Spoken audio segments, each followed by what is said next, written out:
Matt with Air Tech of Conroe, and this is Tech Tip Tuesday.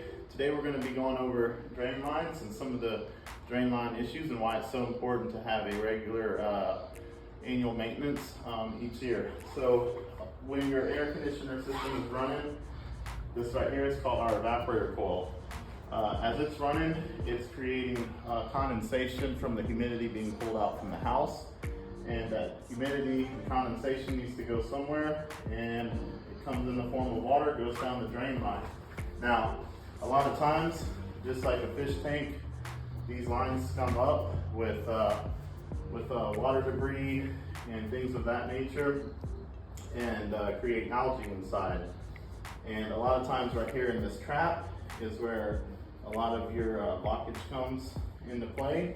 And then further even down the line, as it goes throughout the attic, you also get blockages in there as well.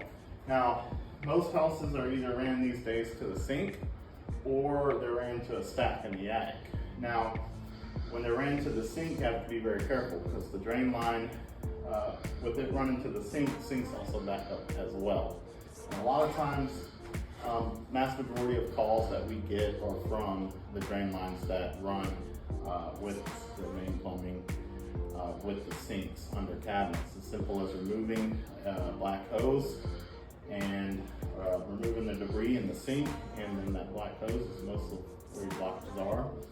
And your water will drain freely. And you'll know if your lines get blocked up, because as you can see, we have a float switch right here that will shut the unit off in case of a backup. If you do not have one of these float switches, it could be the difference between a couple dollars to install one, and or upwards from 3 to 10 grand in ceiling damages. So it's very important to have these regularly checked and cleaned by your professional Air Tech of Conroe technicians. This has been Matthew, and this has been Tech Tip Tuesday. Thank you so much.